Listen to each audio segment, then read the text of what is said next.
Today we're visiting the Science Museum in South Kensington. It is a very large museum, very comprehensive, and I have to say, often misunderstood in that people think it's much smaller than it is. It's nestled between the Natural History Museum and the Victoria and Albert Museum. So these three museums are some of my favourite in London. And I will be covering the V&A, which is probably my favourite, very soon. But as we go around the museum, I've been there probably 10 times, and I must confess, on this visit, I remembered just how big it is because there's an entire floor that I haven't been to for probably 10 years. From South Kensington, you can just stroll up on street level, or there is actually a subway where you can walk along underneath Exhibition Road here. You come past the exit first, and then there's an entrance. It's very easy to get to. Excellent museum. You should book in advance. Be careful that it's one of those museums that lists the donation price. It is actually a free museum, so you can choose whether to make a donation or not, but you do have to dig around a little if you want the free. I would definitely recommend the Science Museum if you have the remotest interest in any aspect of science. There's an excellent collection. First, we're going to go through the Steam Hall, which covers the origins of steam energy. Then we're going to go through space and air, and then general engineering. And then upstairs, we're going to visit the computing, the aviation hall, it's called Flight Hall, and we're going through pretty much all of the museum. There are a couple of exhibits that you pay for. There's an IMAX cinema, which obviously you can't really film and wouldn't do justice to if you could. And there's also changing exhibitions. And upstairs on the top floor, there's an interactive hall, which we didn't go through. But otherwise, we're going through the whole museum, and I'm going to do my best to cover this extensive museum in one video. We'll see whether it needs to be split up. And as you come in, you come into the Steam Hall. As you can see, the museum extends through three floors. Ground floor here is power. Then above that is a floor that's kind of interactive or semi-interactive displays of what's involved with careers in science and engineering. And then above that is medicine in this section. Now here we've got the Energy Hall, which really is very impressive. It takes me back to my schoolboy history lessons where we covered the Industrial Revolution in quite a lot of detail. And you have the evolution of steam engine. You have Bolton and Watt. You have these. This is a steam boiler that's a small steam boiler with effectively boosting the power of the water supply. So it's for a mill that would actually have a water supply driving the wheel, but it would be a steam boiler as well. And you can see the arm in the background that would swing as the engine drove. There's excellent little models as well and very good descriptions. And really, I can't think of anywhere else that has a collection like this of steam engines and early engines. This is a round boiler. It was buried down in the ground, and it's a very early steam boiler from 1770s, I think. And you can see you've got semi-reconstructed sections of the building, but these aren't models, these are real steam engines. And there's a model which actually shows you the whole steam engine. You can just see the little bit popping out of the top. There's a very good explanation of how steam power worked and really its impact on the modern world. It was only with steam engines that we were able to power factories and dozens and hundreds of machines. So some of these early ones were just meant to effectively supplement water power when rivers were running low. But as you get to some of the larger ones, they really are quite substantial, and the efficiency of them increased substantially. And all of these steam engines are really at least 200 years old and really not seen You might go to a place where you see one, but certainly the only place in the world I know where there's about seven of them. I must confess, I quite underrate the Science Museum in that I've always thought that it was sort of the Steam Hall and the Space Hall, and I often forget about the other floors. But here you see this is a water wheel supplemented by a steam engine, Bolton and Watt. And on the background, there's a lovely set of display cases. And the display cases all cover exactly what the benefits of these steam engines were and the implications. Because if you think before that, you had man turning a wheel, you had water turning a wheel, you had donkeys turning a wheel. But here you had a machine which could drive power consistently 24/7, 365 days a year, and really allowed for the Industrial Revolution. The Science Museum concentrates quite heavily in this first section on the steam hall, and they're certainly very impressive. It's very easy when you're looking at textbooks to underestimate the sheer scale of these, especially with the amount of power they were producing compared to what you'd have in, say, a car today. It's just impressive to see the sheer scale of them. Here you've got a high-speed engine from the 1890s where you can see how much smaller they're getting, and there's a cut-through section. This is basically using pistons to fire pistons to fire pistons. So they're stacked to increase the pressure and the efficiency. And there's these beautiful little models which are working. This room is very little changed since I first came here in the 1990s. And I must admit, the last time I visited the Science Museum, I kind of thought the whole museum hadn't changed much since probably the 60s. But I think that does do an injustice to this museum. There's an excellent selection of engines and steam engines, generators, and very good explanation of why they were important, what their implications were on history and on the development of Britain and the world. Particularly here, James Watt's covered in a lot of detail. There's a lot of products that were produced by him. He wasn't just an engine manufacturer. When you talk about him in school and we're talking about the Industrial Revolution, you get the idea that he was this revolutionary engineer who produced new power and had some very interesting ideas. But as you walk around here, you see the sheer scope of Bolton and Watt's work and the different types of steam engine they produce, the combination of their work.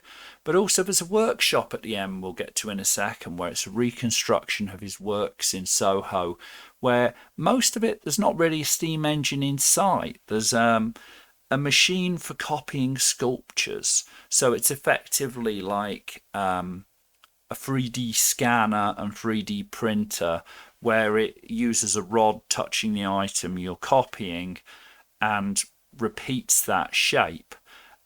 It's quite fascinating, the scope of what he actually did.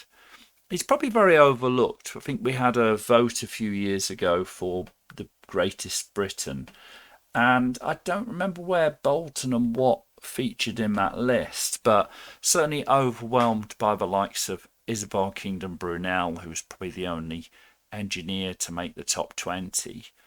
But you get a feeling for just what his scope of achievement was. If you've watched my video on the Wedgwood Visitor Centre, you'll see that Wedgwood was a man of his time who really completely revolutionised the way pottery was manufactured. Well, Bolton and Watt achieved the same with power and with general engineering application.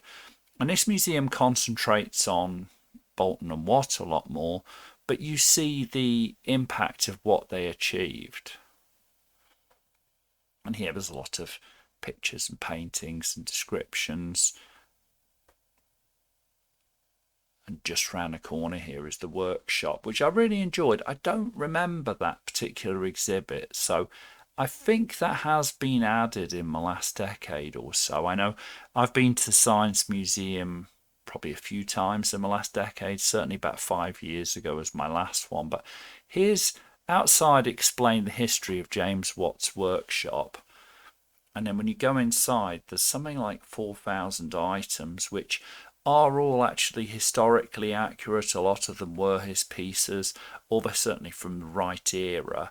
And it's reconstructed from a picture of his workshop that was taken. There's that photo, which was taken probably about 150 years ago, 100 years ago. And here's the workshop. It's a small room, but you get a feeling for just the sheer scope of his work. He wasn't a one-trick pony. He wasn't an expert in just one thing, but really he was involved with a whole range of engineering, and anyone with an interest in engineering or even creativity, because it's very much a creative application of engineering which is highlighted here. And some interesting pieces from the 18th century there. We work our way round, we have some later beam engines. And again, a lot of power, a lot of size. I think it's always been at the front, partly probably because they have to fit them through the door, but also because it is a very impressive room, even if you're not interested in it. The sheer scale is dramatic. So here it's a engine from a factory which would have run, I think it was a couple of hundred spinning machines and weaving machines. So it's all explained there. You see the engine itself. There's a lot of detail of its history, background, application and use, and some beautiful models that really show you exactly how it worked, because obviously 200-year-old engine, you're not going to have it running all the time or you'll wear it out. And then we've just been through to one side of the steam hall, the energy hall it's called now. I'm sure it used to be called the steam hall. And here's more steam engines. And they're very interestingly chosen pieces to really give a comprehensive history of the age of steam and why it's important, along with excellent models that really do explain it. And I remember these same models running when I was a teenager coming around here.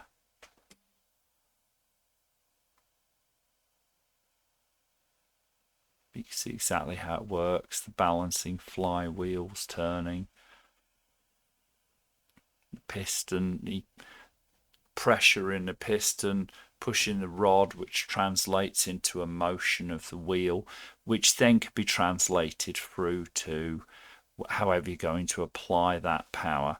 There we're not going to go through the shop itself, but there is a very large shop here, and if you're at all interested in space, upstairs has a really excellent section on space, NASA, rockets, space exploration, and we will be getting to the space hall in a little while. But here, really beautiful pieces. And again, these are not reconstructions, these are not mock-ups, these are real steam engines taken from real factories, saved and placed here on display. And there you have one of, I think it's Trevithick's boiler on the side to the right there, which looks very much like the rocket, which I don't know, as a boy I remember the rocket being in one of the next few rooms, but I believe I might be modelling it because it is actually in the York Museum, which is one of the Science Museum's satellite museums, is the York Locomotive Museum, which I do hope we'll get to at some day in the future, because it is a very excellent museum on trains. And here you see exactly how it works. It's the same application of steam and power and wheels and cogs and gears transmitting that power, but instead of turning machinery, turning the wheels of the steam train.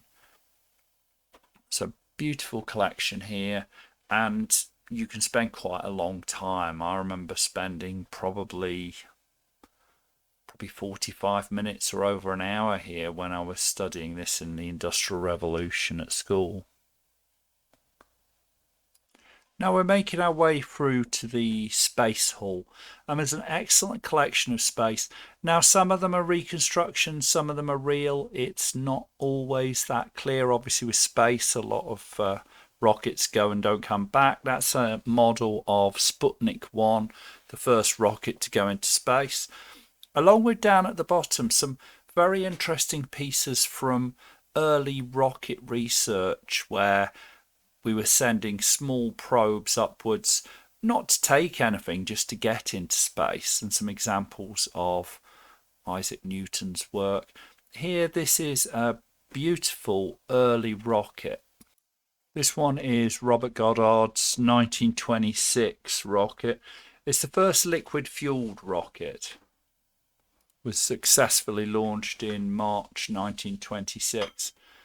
And there's good coverage here of that experimental process, and also my next cabinet, how the Germans picked this up, and they very much used his work to put together how rockets could be liquid fueled. And obviously you have the work of Werner von Braun and the Second World War V2 rockets. Coverage here of some of the sort of fantasy science fiction rockets that kids were into. And here is Black Arrow.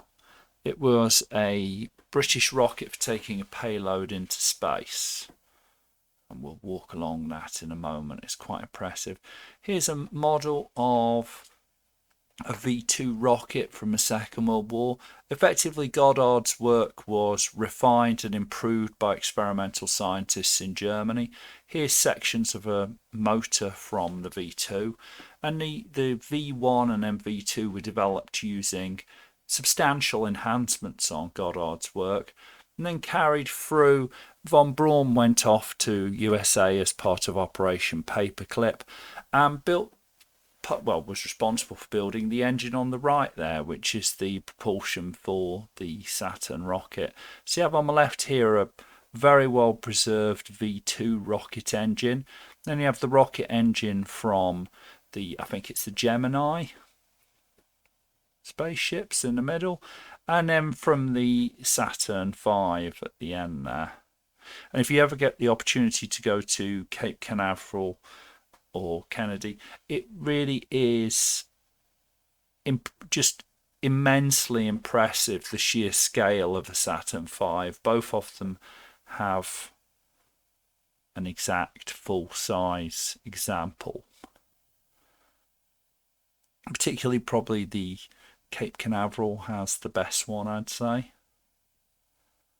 But certainly very interesting here. When I went to the Space Center in Florida and in Texas, I actually recalled this museum, and I thought back to seeing these as a child. I probably made my first visit here when I was, well, before I was a teenager. And much of this museum hasn't changed, certainly this section, but it is very impressive room, the space room.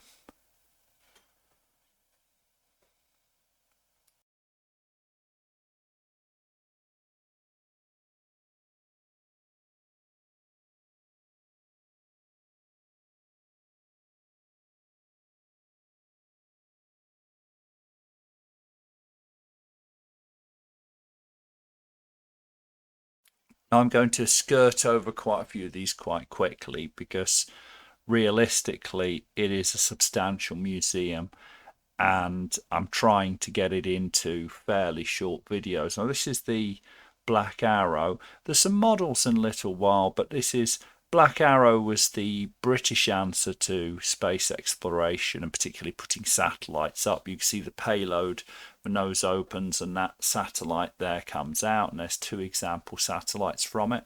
And here's some pieces from the originals, good explanation, and some models of Black Knight, which was the first rocket which was testing concept to get into space. finished in 65, and then the learnings from that were taken to a scaled up version, the Black Arrow, which is what you can actually see hanging in the Science Museum. These all took off from a space station in Australia. Here's a cabinet of rockets. I'm afraid you're not going to see any of Elon Musk's SpaceX rockets here. Bit of a oversight at this point, but there's beautiful examples of the Gemini, the Saturn, the Ariane rockets, Soyuz rockets. On the right, you can see with the sort of ochre belly coloured rocket tank, the American shuttle, and to the right of that you can see the Russian Buran, and above that are a series of Russian rockets. Then there's some experimental rockets where they're talking about different types of engines moving beyond rocket and liquid fueled, and there's hydrogen and examples. And very interesting, probably a little lacking on detail, that section.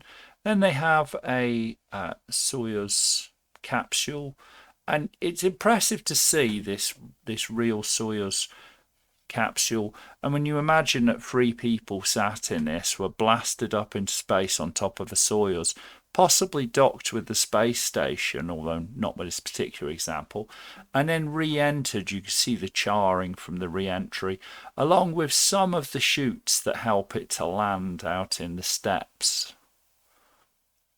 But very interesting piece. And there's actually where it landed and how it was recovered.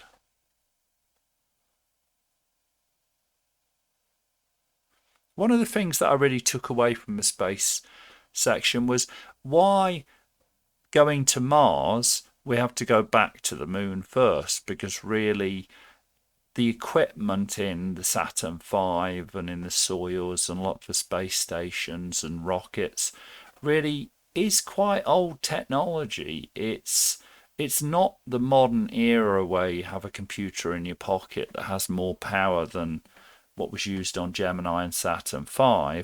It really is 60, 70-year-old technology in many ways. And although it's very impressive, you can see the need to revisit it. Here's an example where they're talking about solar sails, and one of the ways that you can actually go out into space with, where you can't use the same levels of rocketry to progress, and there's a little Star Trek Enterprise model there.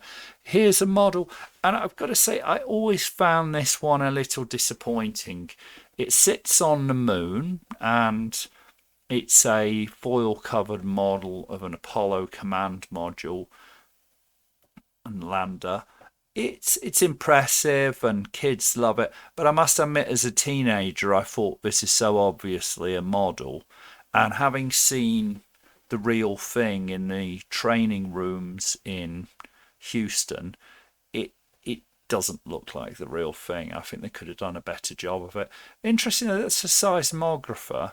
The bits of equipment sitting on a moon here are models and replicas of actual experiments they've carried out. And that's one where, as they took off, they jettisoned part of the rocket, and a large piece of rocket falls back, hits the moon, and they measured the seismography on it to kind of get a layered view of the moon. And I think they could probably have explained that in a bit more detail, because it's a very interesting story where the composition of the moon really isn't what we thought it would be. But nice piece. All the kids like to go and see the space landing. Excellent exhibition here on Yuri Gagarin. There's a bust of Yuri Gagarin, and there's a fairly good explanation of his life as before, during, and his fame after going into space. Probably a sweetened version of his death. He died during a training session, whereas he's reputed to have turned up drunk for work, and although he was drunk, he was too famous to say no to, so they allowed him to take off, and he crashed on takeoff. And here's a fairly new exhibition. This is a new piece which wasn't here probably 10 years ago.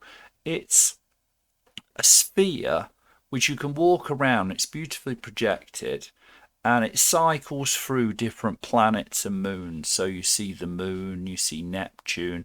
There's sort of an explanation of the different structures of planets. And it's nicely done. I think if you're really into space, then probably Cape Canaveral, Houston Space Station, or even in Los Angeles, there's the Griffith Park Observatory, which has an excellent exhibition on space. But fitting into this, what is fairly small room considering the size of the exhibits, there's a very good coverage of space exploration from the birth of rockets probably through to the Hubble telescope. And here's a model of the Hubble and some good explanations of different landers. I particularly liked the Beagle lander on the far side there. These are the different sensors that are used and experiments.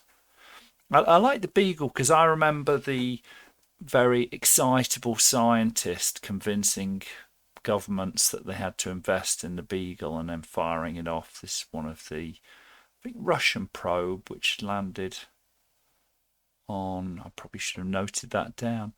But here, this probe was a Japanese satellite which was sent to go near the sun and measure the temperature and composition of the sun. There's a good explanation of how it worked, what it did. There's some of the actual sensors that were used there.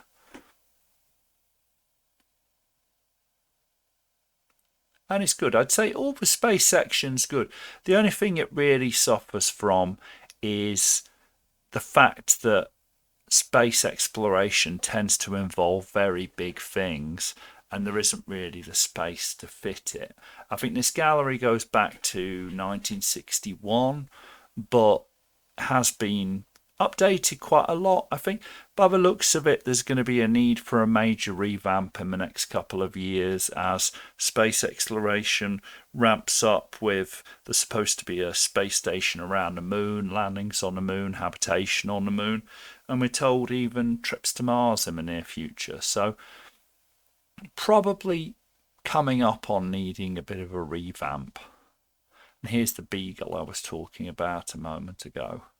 Very small probe, cost millions, but the idea of understanding exactly what the composition, origin and state of different planets are. Certainly this is a very popular hall. People probably people coming to this museum, 90% of them go to the energy hall, the space hall, and the next hall which features the engineering and planes and modern science. Probably a lot less go upstairs, and actually upstairs has some of the highlights for me. Might well need to be fit in a second video. I'm still seeing as we go through here, but I do think it's going to require a second video because the sheer scope of the Science Museum is impressive and often underestimated. And again, the rockets here, they're very impressive, but when you think they're minnows on the world scale compared to a lot of other rockets, you know, compared to Gemini or Saturn V, Ariane, SpaceX's rockets, they're tiny little things. So we work through to here. This is the other gallery that most people go to, the Making of the Modern Age. Features some beautiful clocks at the beginning. And it's a 2-floor exhibition. Here's Trevithick's locomotive. Very interesting old example of a steam train, very early steam train. I mean, you can see it's not even got a metal barrel, it's a wooden steam engine. And it's, yeah, that's the Puffing Billy from 1814. Very beautiful early train. And then you have some engines. And this room's very eclectic, just like the the space hall covers the whole breadth of space.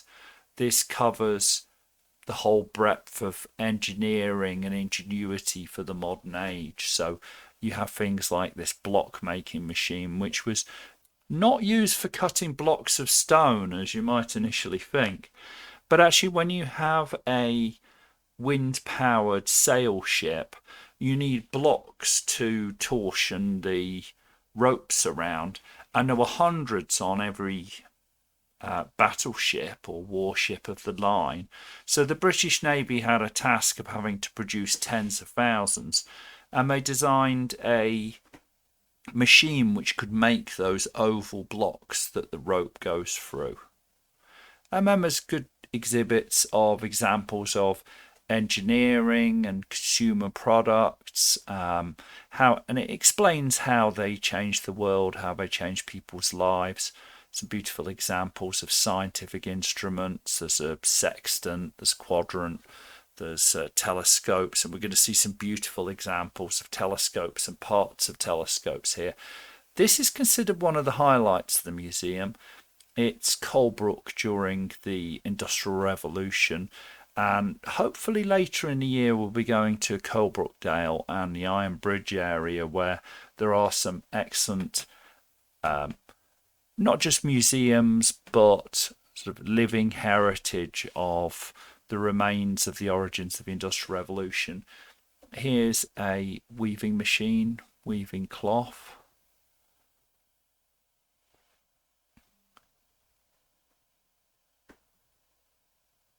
Steam engine here. There's a nice little model of a mill that kind of shows how these engines drove the pulleys and belts that ran the whole factory. So you'd have hundreds of machines like that block making machine run by one engine, although I did just say steam engine. Obviously these aren't steam engines. These are the next generation of engines after the steam engines, where you're burning oil and coal and different. So Raleigh cycle. This is actually one of Raleigh's early bicycles. It's a beautifully curated museum where you have very sparingly and specially chosen examples. And here's a beautiful steam train. Again, you can see how it's developed from the wooden one of the Puffing Billy we saw a moment ago. Here is an excellent piece. This is actually one of the mirrors from one of Herschel's telescopes, and he erected a huge telescope. I believe this one was in Greenwich Park near the observatory, and they were immense, and they needed these large mirrors, and that's actually a mirror from one of his telescopes. Somewhere here they have the polishing machine, and they have a series of telescopes by him. Just briefly, this is a model. You push the button, the engine starts, and you start to see all the different belts moving. So you see really a cut through example of the Industrial Revolution, the mills, where there would have been hundreds or thousands of machines, each machine beavering away making produce, all driven by a single engine with a series of belts and cranks and running through the centre of the factory. Must have been quite a dangerous place. There's a beautiful steam train. You can see how much has come on from the Puffing Billy. There's a lighthouse, mirror and lamp. See, I think it's Avro Anson. I'm probably getting that wrong up there. Beautiful Model T. So this is a Model T Ford that you often hear about, the first kind of mass-produced popular car. I think he said if I'd asked people what they wanted, they'd have said a faster horse. There's Miss England, we'll come back to in a moment, but it was a world record breaking attempt boat. And here's Merlin. This is one of the engines that powered the Spitfire, and really one of the most famous aircraft engines of all time. This is actually a particle accelerator, and it was used to understand atoms and composition of the universe. Here, a series of cars. Very interesting choice of cars. Some of them looking a bit worse for wear. And this is a gas turbine powered car. So some beautiful examples from different parts of engineering history. This is one of the early British jet engines that was used in the Gloucester Meteor, which was probably the first experimental British jet engined plane. Did go into service, I believe, but really was very late in the war, and really the first proper jet that went into service in the UK used a later version of that engine. There's a very interesting biplane here. If you like biplanes, I definitely recommend the early flight section in RAF Hendon, which is about half an hour from here on the tube, if you're lucky. There's a model of the Forth Bridge to scale in silver. Really beautiful piece. You get an idea of the sheer scale of it. We used to say that something was like painting the Forth Bridge because it was a never-ending task. It used to take 3 years to start to end, and then the paint lasted 3 years, so they start again. There's a Bessemer converter there where you can see from a furnace, and there's presses and various agricultural and industrial equipment. There's a lathe for modelling the stocks from rifles.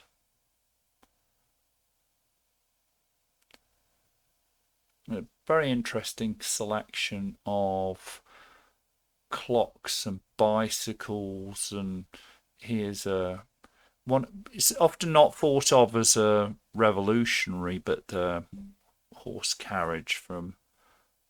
There's a early lawnmower. Really is a little bit of everything here. And every piece is picked for being very significant and having a real message, history, and importance behind it.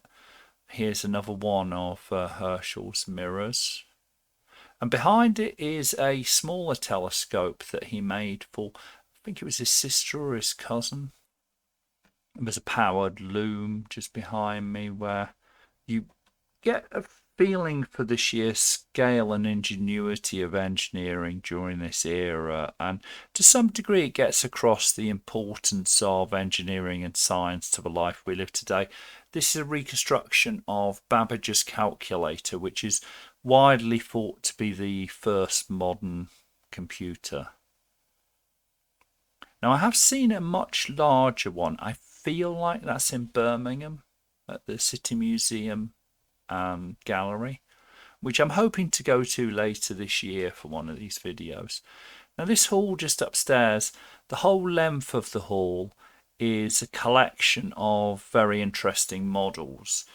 And these are actually significant models. So they were used when they were constructing and designing different types of steam engine and boat, when they were testing out concepts. And it runs through all sorts of everything from machinery to vehicles, boats, measurement techniques, railways, steam engines. There's an explanation of how steam engines work. There's a beautifully cross-section steam engine down here. And certainly the most impressive collection of engineering models I've ever seen. From, you can see there an agricultural tool for a horse-drawn sowing machine. Very basic through to quite complicated steam engines from different eras.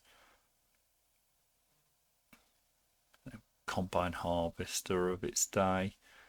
Various scientific equipment and gears. Even there's a model of the moon's surface, so they could kind of understand how they thought it would be. And there's a little mini solar system. More steam trains, more machines and looms, and model of part of the human body, There's all sorts here. Even a privy that was used for the patent office to have an automatic toilet. Fire engine tender there, explanation of planetary gears. Really, there's a little bit of everything on this hall. And even if you just come along this hall, it's a fascinating slice of engineering and science history. Because although it's the Museum of Science, really it's as much about the application of science in engineering. I particularly enjoyed this next case, where it's a little bit more modern and current, and there's a lot of aviation, which you may have guessed. I quite like my planes. So here, beautiful examples of cars, uh, an omnibus, a pit engine, and you can see how the winch worked on that. Trains and carriages. There's a J1 there, a model of the Junkers that the Germans built, and there's an S6, which we're going to see shortly, precursor of the Spitfire and often forgotten, the float plane that won the Schneider Cup. And there's, which I've just missed down at the bottom, is one of the prototype models of the Spitfire that was used for effectively wind tunnel testing. And then models of various more modern aircraft. There's, I believe that's a Scimitar.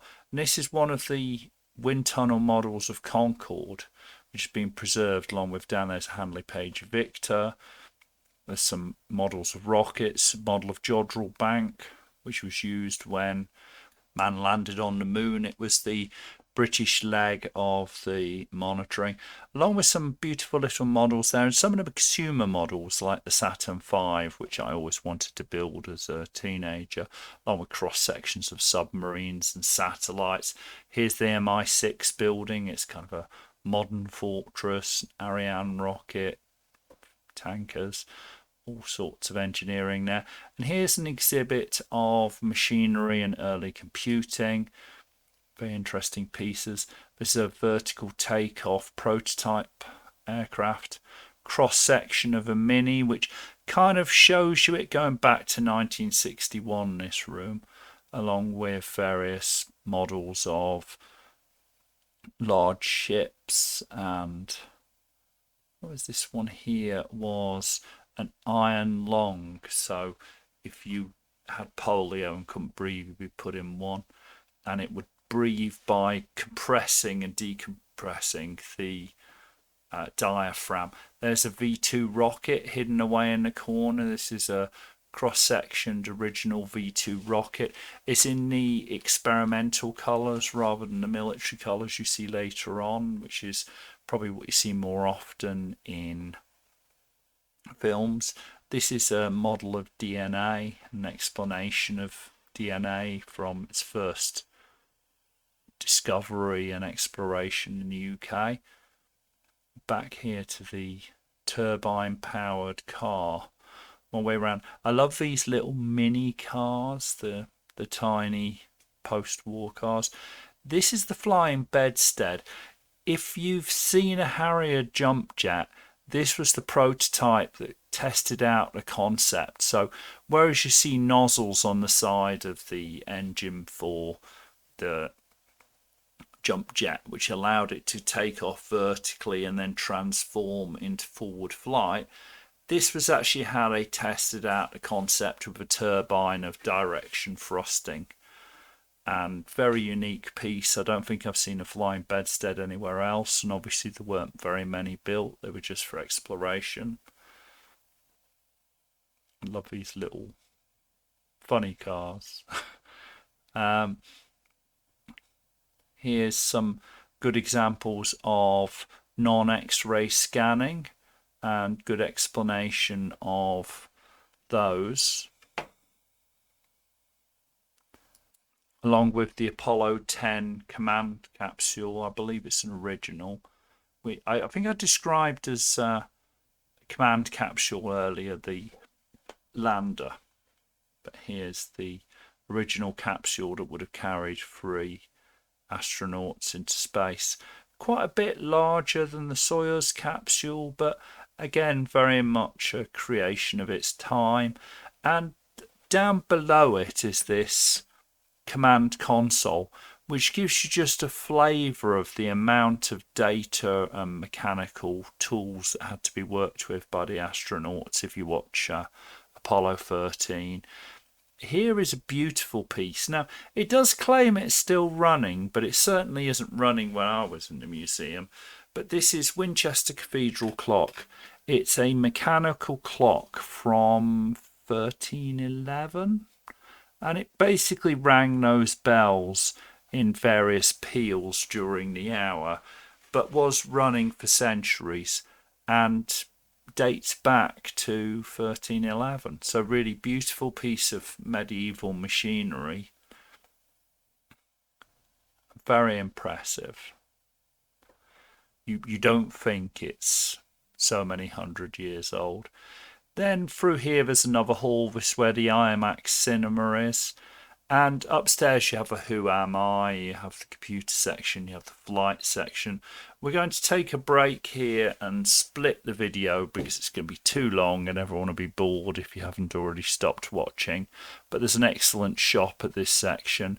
We'll continue on the next floor.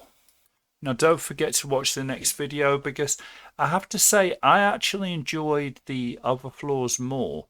I was surprised because it's a number of years since I've been upstairs, and I often think of the museum as just this floor, but really there's a very substantial collection upstairs, and I'd recommend going there, maybe even starting there.